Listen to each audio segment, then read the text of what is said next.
ऐसे वीडियो उनसे अवेयरनेस को स्प्रेड करें तो कम से कम the mother is a first point of contact. So आपका बच्ची कंप्लेन कर रही है तो प्लीज़ डोंट नेग्लेक्ट।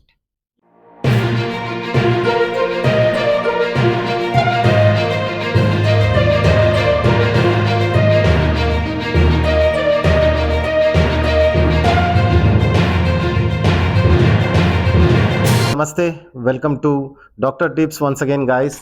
सो आज एक नई टॉपिक है और एक बहुत बेहतरीन टॉपिक है जो एंडोमेट्रोसिस बोलते हैं गाइस। ये बहुत सारे विमेंस में इश्यूज आते रहते, प्रॉब्लम्स आते रहते। आज ये ट्रेंडिंग भी चल रही सारी मेडिकल फर्टिलिटी। तो आज हम इस टॉपिक पे बात करते हैं डॉक्टर श्री दुर्गा बादशाह मैडम के साथ में, जो बैठे हैं मेरे पास में। इनका एक्सपीरियंस बहुत 22 ईयर्स का एक्सपीरियंस है, बहुत एक्सपर्ट है ये सारी high risk infertility cases deal करने में। तो गाइस, मैडम की जैसे पहले भी वीडियो में मैंने बताया था, madam ops gynaecology with infertility specialist है, जो MRCOG यूके में किए हुए हैं। तो मैम का इंट्रोडक्शन मैंने पहले भी दिया और मैं चाहता हूँ मैम को वापस आप सबको बता दूँ।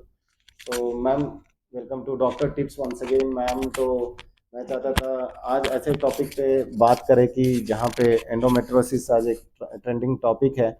मैम, आप कुछ इनपुट्स देने चाहेंगे कि एक्चुअली ये एंडोमेट्रोसिस होता क्या है मैम? इनफैक्ट ये मंथ मार्च हर साल इसको एंडोमेट्रोसिस मंथ का ये दर्जा या कुछ दिया है। तो लॉट ऑफ वुमेन सोसाइटीज़ ये मंथ को एंडोमेट्रोसिस ऐसा प्रॉब्लम का अवेयरनेस रेस करने में lot of studies, lot of awareness programmes कर रहे हैं, कैंपेन्स कर रहे हैं टीवी में या ऐसा ऐसा आपके माध्यम के जैसा। एंड ये एंडोमेट्रोसिस प्रॉब्लम इतना कॉमन हो गया कि 1 in 10 वुमेन, तो हर 10वीं लेडी को ये प्रॉब्लम पता कर, नोइंगली और अननोइंगली ये प्रॉब्लम है। नोइंगली बोले तो if they have symptoms, unknowingly sometimes ये प्रॉब्लम को सिम्टम्स रहना बोल के कुछ ऐसा ये नहीं है। सो दिस इज़ कोइंसिडेंटली हम लोग ऐसे इनफर्टिलिटी को कपल आ गए, हम लोग स्कैन में एंडोमेट्रोसिस डायग्नोस करते हैं। बट एज कॉमन एज हर 10th लेडी को ये प्रॉब्लम हो सकता है। एंड अगर फ़र्ज़ करो मैंने 100 कपल्स को देखा इनफर्टिलिटी के रीज़न में, उसमें 40% reasons could be from endometriosis problem alone. And ये डायग्नोसिस, ये एंडोमेट्रोसिस प्रॉब्लम है बोल के डायग्नोसिस करने में स्टडीज़ ने ये करके प्रूव किया है कि sometimes because you go to GPs, wrong doctors and they miss the diagnosis. आपको डायग्नोसिस आने तक कभी कभार 8 साल भी लग सकते हैं, लंबा पीरियड हो जाता है यस दे आर जानने डन में कि ये प्रॉब्लम स्टडीज। और जब तक प्रॉपर पर्सन तक पहुंच जाए, जैसे इनफर्टिलिटी स्पेशलिस्ट या प्रॉपर गायनेकोलॉजिस्ट, कभी कभार मैक्सिमम टाइम 8 साल भी लग सकते हैं। तो गाइस, हमको पता ही नहीं रहता कि एक्चुअली प्रॉब्लम क्या है। ऐसे स्पेशलिस्ट तक आने तक 8 साल लग जाते हैं। तो मैडम, नॉर्मल एक विमेन एंडोमेट्रोसिस है, कैसे उसकी मेन सिम्टम्स क्या है, जो एटलीस्ट आज अगर हम अवेयरनेस स्प्रेड करते हैं तो उनको फ्यूचर में पता चलेगा मैम। तो नॉर्मली मेजर 2-4 सिम्टम्स बता दो मैडम कि उनको लगे कि ये एंडोमेट्रोसिस है। असल में एंडोमेट्रोसिस क्या है? जी मैम। एंडोमेट्रोसिस यूट्रस को लाइनिंग को एंडोमेट्रियम बोलते हैं। हर महीना लेडीज पीरियड में ये एंडोमेट्रियल लाइनिंग को शेड करती है। तो अगर ये यूट्रस में रहना चाहिए ये लाइनिंग, बच्चेदानी ना मैडम? बच्चेदानी। अगर बच्चेदानी के आउटसाइड ये एंडोमेट्रियम टिश्यू रहा, जैसा ओवरीज में, अंडाशय में, या ओवरी इंटेस्टाइन्स में, या क्या ब्लैडर पे अगर रहा, ऐसा आउटसाइड द यूट्रस रहा ये एंडोमेट्रियल टिश्यू, यूट्रस लाइनिंग, उसको एंडोमेट्रोसिस बोलते हैं। और उसका कॉमन सिम्टम हेवी पीरियड्स होते हैं और बहुत पेनफुल पीरियड्स होते हैं। These are the 2 common symptoms जो मोस्ट वुमेन कभी कभार अगर बच्ची मम्मी के ने गए, मेरे को थोड़ा पेन हो रहा है ये मंथ बोल, तो मम्मी यूजुअली पेन पीरियड्स ये तो it is taken as common thing, हाँ थोड़ा पीरियड का पेन रहता है, तुम खामोश बैठो या अपना काम कर लो या पेन किलर ले लो। So most of the time the endometriosis get neglected by the mother itself. So ये नॉर्मली होता है मैडम कि ऐसा पेन होता है तो वो नॉर्मल पेन के इसमें ले लेते हैं। तो this is one type of symptom है, ये एक ऐसा सिम्टम है या और कुछ? पेन तो नॉर्मल है, तो इसमें बहुत दिक्कत भी होगा पॉपुलेशन में जो मदर रहने। Usually I mean it is taken as a rule कि पीरियड आया तो पेन रहता है तो तुम खामोश बैठो या स्कूल को जाओ या अपना काम कर लो. बट जब पेन बहुत सीवियर है, रेगुलरली आपको पेन किलर्स लेने की ज़रूरत पड़ रही है, या आपका हेवी फ्लो हो रहा है, जैसे क्लॉट्स गिर रहे हैं पीरियड्स में, तो उसको नेग्लेक्ट, अगर आपकी बच्ची ने आपको अप्रोच किया है, मम्मी मेरे को ये प्रॉब्लम हो रही है, उसको नेग्लेक्ट मत करो. कम से कम एक गायनाकोलॉजिस्ट को आप बता लो उनको. शायद एंडोमेट्रोसिस हो सकता है, क्योंकि ये इतना कॉमन हो चुका है कि 1 in 10 लेडीज़ में ये प्रॉब्लम, कहीं ना कहीं ये प्रॉब्लम उन लोगों को सता रहा है.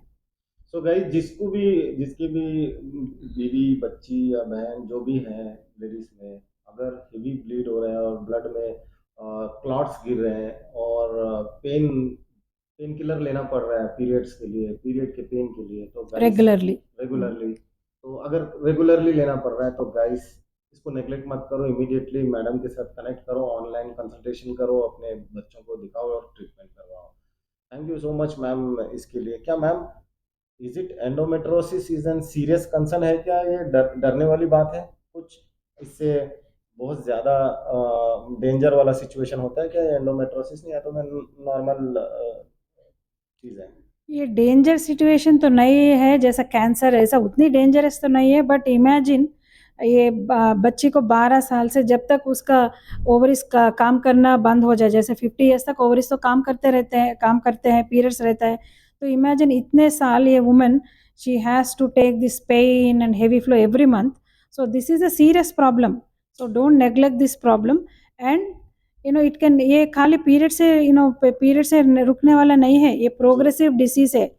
इनफैक्ट कम से कम कैंसर में आपको समवेयर सिंपैथी मिलता है, या ये एंडोमेट्रोसिस सच ए प्रॉब्लम. हर महीना आपको ये प्रॉब्लम होता है, आपको सिंपैथी नहीं मिलता है, काम करना पड़ता है. एंड ये प्रॉब्लम ऐसे आप नेग्लेक्ट करके, ये पेन और हेवी पीरियड्स को नेग्लेक्ट करके रह जाओगे, तो लेटर आपकी जब शादी हो जाएगी, it will create few other problems कि आपका हस्बैंड से इंटरकोर्स पेनफुल हो जाएगा, और इनफर्टिलिटी प्रॉब्लम भी शुरू हो जाएगा. और एंडोमेट्रोसिस अगर ऐसे ही आपको अंदर अंदर खरोचता रहा, तो it will involve other organs, जैसा ब्लैडर, इंटेस्टाइन, सब इन्वॉल्व होकर आपको अदर सिम्टम्स भी शुरू हो जाएंगे. आपको मोशन में ब्लड आना शुरू हो जाएगा, यूरिन में ब्लड आना शुरू हो जाएगा, तो आपकी लाइफ बहुत पेनफुल हो जाएगी ये प्रॉब्लम से. Ma'am does thank you so much ma'am, बहुत वैल्यूबल इनपुट है, मेरे ख्याल से व्यूअर्स बहुत पसंद करेंगे. क्या मैम एंडोमेट्रोसिस, ये जो लेडीज का प्रॉब्लम है, वो ऑटोमेटिक जा सकता है या इसको ट्रीटमेंट की अटेंशन चाहिए? ये तो एंडोमेट्रोसिस जब तक आपका अंडाशय, ओवरीज काम कर रहे हैं, जैसा 50 साल या 48 ईयर्स तक, अगर आपको क्यों लोगों को थोड़े लोगों को एंडोमेट्रोसिस आता है, थोड़े लेडीज़ को एंडोमेट्रोसिस क्यों नहीं आता है, वो नहीं मालूम, अभी तक नहीं मालूम. बट जिन लोगों को एंडोमेट्रोसिस प्रॉब्लम शुरू होता है, यूजुअली वो प्यूबर्टी से शुरू होता है, और जब तक ओवरीज काम कर रहे हैं, जैसा 50 साल तक, ये डिसीज़ प्रोग्रेसिव होने वाला नहीं है. प्रोग्रेसिव होने वाला डिसीज़ है, ये रुकने वाला डिसीज़ नहीं है. ये डिसीज़ को हम रोकना अगर चाहे तो ओवरीज को बंद करना पड़ेगा. That means you have to use hormones to stop making eggs from ovaries. But ये थोड़े साल तो नहीं कर सकते हैं, क्योंकि लेडीज़ को बच्चे पैदा करने की रिस्पॉन्सिबिलिटी उन लोगों के भी आता है. तो don't neglect any painful heavy periods and painful periods. एक visit gynaecologist. And if this problem अगर आप जल्दी स्टेज 1 मिनिमल डिसीज़ में पकड़ लिए, तो शायद हम कंट्रोल कर सके before it becomes very severe disease. तो मैम आपकी बात से कितने स्टेज होते हैं मैम इसमें, अगर आप बता सको? स्टेज 1 में कैसे रहता है सिचुएशन, स्टेज 2, स्टेज 3, कितने स्टेज है मैम इसमें? यूजुअली हम लोग अलग यूरोपियन वाले, अमेरिकन वाले डिफरेंट क्लासिफिकेशन किए हैं. आप स्टेज 1 to 4 भी बोल सकते हैं, या for audience the easy bit will be, उन लोगों को मिनिमल बोल सकते हैं, जो बहुत कम डिसीज़ है, जो कोइंसिडेंटली हम लोगों को कुछ लैप्रोस्कोपी करे तो दिखता है डिसीज़ इधर उधर, या माइल्ड डिसीज़ बोलते हैं, मॉडरेट डिसीज़, या सिवियर डिसीज़. और ये कंडीशन ऐसा है कि सिवियर डिसीज़ बोलते आप सोचेंगे कि वो वुमेन ऐसे पेन में लथपथ हो जाएगी, उसको नॉर्मल लाइफ पॉसिबल नहीं होगी. But this is a disease where severe disease रहते हैं, और women will be happily sitting without no symptoms. Severity doesn't match with symptoms. और ये मिनिमल डिसीज़ रहता है, और वुमेन बोलते हैं मेरे को सिवियर पेन हो रहा है. तो minimal disease lady also can come in severe pain. severe stage disease lady can sit pain free. So stage of the disease doesn't correlate with symptoms. So ये बहुत होशियार डिसीज है ये. तो मतलब जागरूक रहना, होशियार रहना बहुत ज़रूरी है। अगर कोई भी यंग लेडी है बिफोर मैरिज, अगर किसी को ये दिक्कत है, इमीडिएटली गाइस मैडम से साथ कनेक्ट करो। अगर ये टिप्स आपको पसंद आए तो चैनल को सब्सक्राइब भी करो, लाइक कमेंट शेयर ज़रूर करना बीच में, ठीक है। मैम एक और क्वेश्चन था, एंडोमेट्रोसिस का जो ये डिजीज़ है उसका पेन का लोकेशन एक्चुअली होता कैसा है? आई मीन पेन स्कोर कैसे होता है? आई मीन लोकेशन कुछ बता पाए मैम? जैसे मैंने आपसे पहले बोला कि ये सिम्टम सिवियरिटी और स्टेज ऑफ द डिसीज में कुछ कोरिलेशन नहीं रहता है. जी मैम। एंड यूजुअली एंडोमेट्रोसिस क्यों आता है बोलते यूजुअली मेंस्ट्रुअल ब्लड आगे जाता है, एंटीग्रेड बोलते हैं. बट थोड़े लोगों को जिसको एंडोमेट्रोसिस लिखा हुआ रहता है कि इसको एंडोमेट्रोसिस आना है, उन लोगों का मेंस्ट्रुअल ब्लड रिवर्स जाता है. उसको popular theory is retrograde menstruation बोलते हैं. सो यूट्रस से किधर जाता है menstrual blood? First organ is tubes. Tubes में से गिर के ओवरी पे गिर जाता है, और ओवरी से लेके जो भी बाजुक के ऑर्गन्स रहते हैं ना यूट्रस के इर्द गिर्द, ऑर्गन्स जैसे आपके इंटेस्टाइन्स रहते हैं, आपका पेशाब की थैली रहती है, ब्लैडर बोलते हैं, और बाकी के ऑर्गन्स पे रहते हैं. सो जहाँ जहाँ ये endometriotic deposit, basically menstrual blood जहाँ जहाँ गिरता है वहाँ डिपॉजिट होके वो खुद ब खुद अपने लिव होना शुरू करता है जैसे पैरासाइट. और ओवरी में गिरा तो वो चॉकलेट सिस्ट बन के उसका प्रेशर सिम्टम्स रहते हैं, पेनफुल पीरियड्स रहता है, और वो ओवरी बड़ा होके पीछे यूरेटर बोले तो पेशाब की ट्यूब को प्रेस कर सकता है. या अगर बावल पे गिरा तो आपको मोशन में प्रॉब्लम होएगा या मोशन में ब्लड दिख जाएगा. अगर ब्लैडर है तो मेंस्ट्रुएशन टाइम के आपको यूरिन में ब्लड दिख जाएगा. सो ये सब pain depends upon where is that endometriotic deposit. But ये मैंने बोला कि ये बहुत ही चालाक डिसीज़ है कि location also doesn't matter to location of the disease doesn't matter to the location of the pain.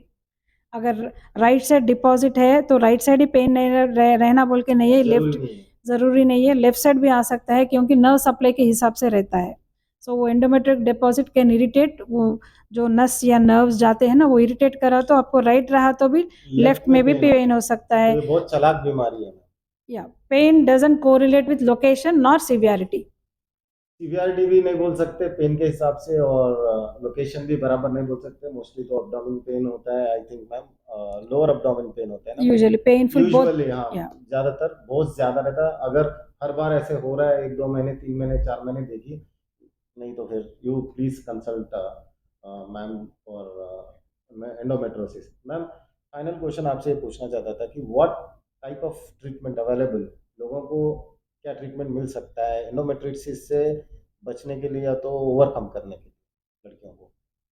अगर आपके टीनेज बच्ची ने आप मम्मी को आपको अप्रोच किया है कि मम्मी मेरे को हर महीना ये सफरिंग हो रहा है, पेनफुल पीरियड्स हो रहे हैं, तो कम से कम आप गायनेकोलॉजिस्ट के पास ले जाइए. और गायनेकोलॉजिस्ट यूजुअली वो लोग स्कैन करते हैं, टमी स्कैन करते हैं. अगर उसको अनफॉर्चुनेटली एंडोमेट्रोसिस प्रॉब्लम दिख गया बच्ची में, chocolate cyst, so she will try to control the disease at that stage. जो है सो तो निकाल नहीं सकते हैं, वो ऑपरेशन से निकाल सकते हैं, बट यूजुअली टीनेज में तो हम लोग डिफ़र करते हैं. We try to go for simple techniques.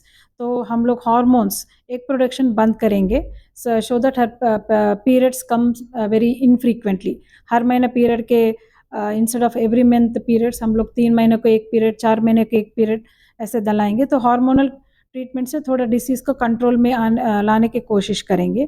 ये टीनेज में प्रॉब्लम है. ये टीन में यूजुअली पेन का प्रॉब्लम रहता है या हेवी फ्लो का प्रॉब्लम रहता है, बट एक एज के बाद ये प्रॉब्लम्स तो चलते रहते हैं. बट एक शादी होने के बाद यूजुअली वुमेन को इनफर्टिलिटी प्रॉब्लम शुरू हो जाएगा. जैसे मैंने पहले बोला कि माइल्ड या मिनिमल डिसीज़ सिंपल लैप्रोस्कोपी करके वो एंडोमेट्रियोटिक डिपॉजिट को हम लोग कॉट्रिक करें तो यूजुअली इन लोगों का फर्टिलिटी चांसेस बेहतरीन इंप्रूव हो जाएंगे. बट अनफॉर्चुनेटली आपका डिसीज़ नेग्लेक्ट होके मॉडरेट स्टेज पे आ गया या सीवियर स्टेज पे आ गया तो यूजुअली नेचुरल कंसेप्शन के चांसेस बहुत कम रहते हैं. आईयूआई के चांसेस सक्सेस भी बहुत कम रहता है. इन लोगों को आईवीएफ के द्वारा ही बच्चे होने के चांसेस ज़्यादा रहते हैं. फ़र्ज़ करो आपका टीनेज हो गया, बच्चे भी हो गए नेचुरली या थ्रू आईवीएफ और थ्रू व्हाटएवर टेक्निक. फ़र्ज़ करो फिर भी आप 30s 40s में भी ये एंडोमेट्रियोसिस कंडीशन रहने वाला है. तो अगर वो एज में भी हम लोग एंडोमेट्रोसिस के यूजुअली अंदर हार्मोनल कॉइल डाल के, एक कॉइल अगर डाले तो 10 साल तक आपको निकालने की ज़रूरत नहीं पड़ती, अच्छा तो रोज़ टैबलेट्स लेने की ज़रूरत नहीं पड़ती। जी हम लोग अंदर एक कॉइल मायरीना कॉइल ऐसा लगा के काफ़ी तक 70% ऑफ सिम्टम्स को कंट्रोल में ला सकते हैं। मैम ये नॉर्मली अफोर्डेबल होता है मैम? ओह डेफिनेटली, ये हार्मोनल ट्रीटमेंट आइदर आप कॉइल लगाओ या tablets low, very affordable treatment and 70% it controls the symptoms. Amazing guys, तो बहुत सस्ता ट्रीटमेंट भी है कंपैरेटिवली आईवीएफ से। तो गाइस प्लीज ऐसे अगर कोई भी यंग लेडी में ऐसे सिम्टम्स दिखे तो फर्स्ट अप्रोच मदर से होता है, तो mother please take care of your child immediately, gynaecologist से कंसल्ट करो। Ma'am thank you so much for the time. I think my viewers will love to watch your videos in coming days also on lot of topics. ऐसे video उनसे awareness को spread करे तो कम से कम the mother is a first point of contact. Yes. सो आपका बच्ची कंप्लेन कर रही है तो please don't neglect. Yes absolutely neglect मत करिए, इमीडिएटली मैडम से कनेक्ट करिए। अगर डॉक्टर टिप्स में ये वीडियो आप सबको पसंद आया तो गाइस सबसे पहले subscribe, like, comment and share करना बहुत ज़रूरी है, क्योंकि ये जितना वीडियो चलेगा उतने फैमिलीज यंग लेडीज़ को हम ये अवेयरनेस लेके जाके पहुंचा सकते हैं। और ये मार्च उसी का महीना है। So guys let's do this, please share the video to the young mothers and young babies.